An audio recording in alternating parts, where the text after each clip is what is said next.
On Monday, April 15th, 2019, a fire broke out at the Notre-Dame Cathedral at approximately 6:40 p.m. Paris time. By early the next morning, it would be extinguished, taking with it centuries of French history. The cathedral, first conceptualized in 1160 AD, has seen the French Revolution, the liberation of Paris, and countless milestones across an era.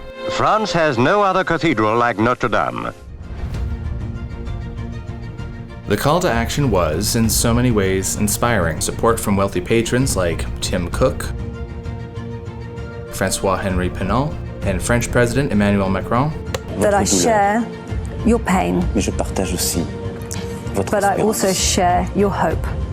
Nous avons maintenant à faire. We now have to act, Nous agirons. and we will act.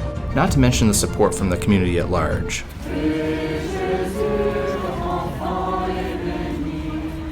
The fire will not be the end of Notre Dame. Already work is being done to restore the cathedral to its former glory, but the aftermath of this tragedy has left a lot to be discussed. Specifically, what caused the fire? What kind of impact will this have on not just Parisians, but the rest of the world? Well, folks, we're going to talk about all of that today and more, but before we go any further, we're going to be covering something new today, an event that's unfolding in real time. With that in mind, we'd like to disclose that what is discussed in this video is subject to change. There will also be a few sensitive issues relating to culture, religion, and history. This video is meant to be an unbiased account on a controversial subject. With that out of the way, let's get into it.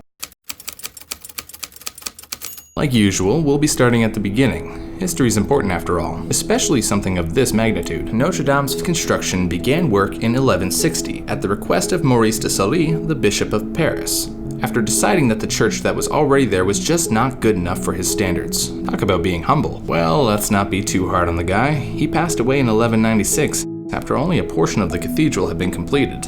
At that point, construction had already been going on for 36 years. Now, you might be thinking, 36 years is a long time to spend on a single building, which is true. It's also true that 185 years is also a long time to spend on a single building. Yeah, it wasn't until 1345 that the building was determined to be complete. Sorry, Maury, our estimates were a little off on that one. But hey, at least you got to see the choir get constructed. Neat.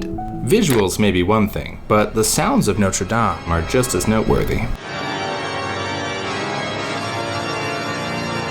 However, it would be a few more centuries before the iconic cathedral organs would be first installed by French organ builder François-Henri Clicquot. The organs wouldn't see any major changes until the modern age, with the organ being computerized and digitally remastered for a new generation. But we're not there yet. We've still got a bit of history left, including a moment that was kind of a big deal.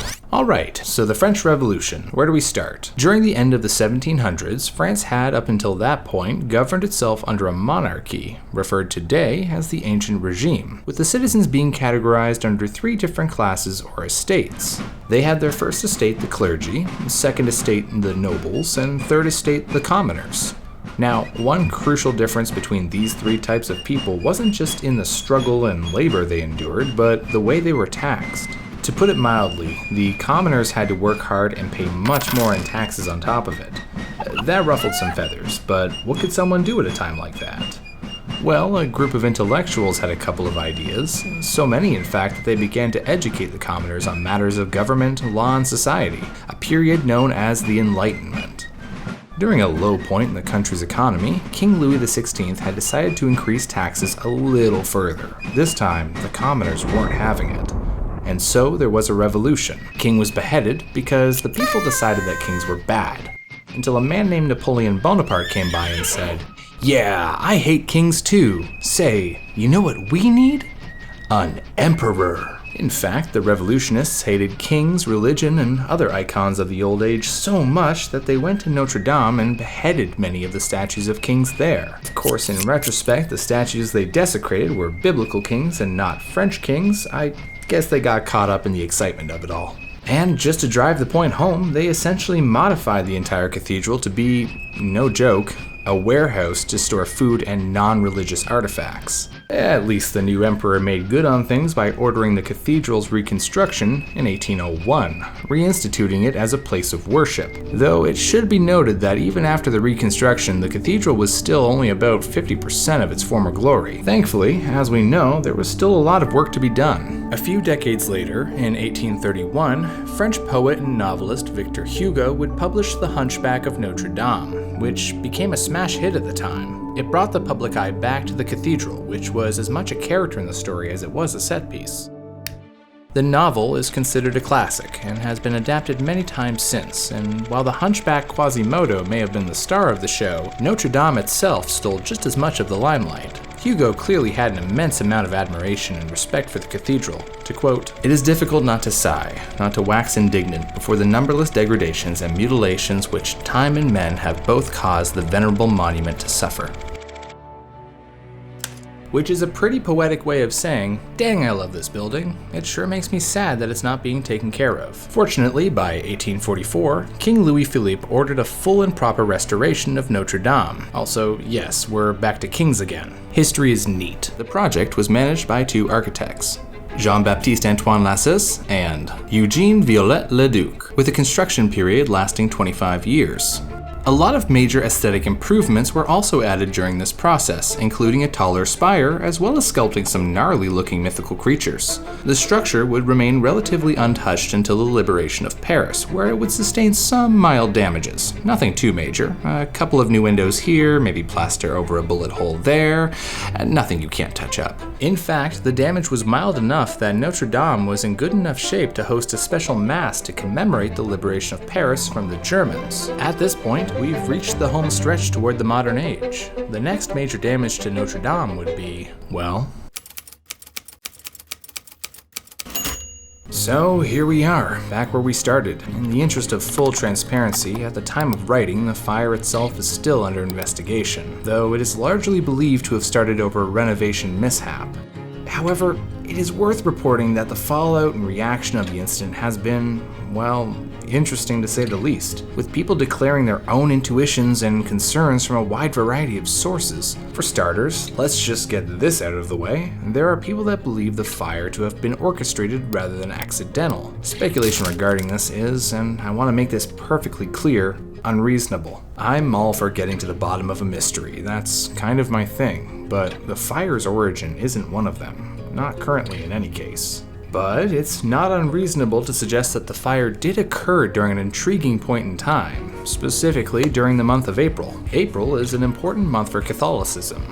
While I'm sure some viewers appreciate the Easter weekend, it really needs to be driven home how important the crucifixion and resurrection of Jesus Christ is to the faith, and to the same measure, Notre Dame. You see, Notre Dame is a very holy site and houses many treasured relics. A full damage report is subject to change, but to list a few of those treasures, there's the Great Organ, mentioned earlier, the Notre Dame bells, Quasimodo's pride and joy, the lavish rose windows, bronze statues of the 12 apostles who were thankfully away from the location for independent restoration, and among so many other priceless artifacts is the cathedral's holiest of items, the crown of thorns. Yes, that crown of thorns, the one believed to have been present during the crucifixion of Christ. So sure, let's entertain the idea that under certain circumstances, the events surrounding the Notre Dame fire could be considered suspicious. We'd be making a connection based purely on coincidence rather than cold hard evidence. While it's easy to get swept up in the hysteria produced by a vocal minority, it can lead to a viral-like spread of misinformation and hostility, which,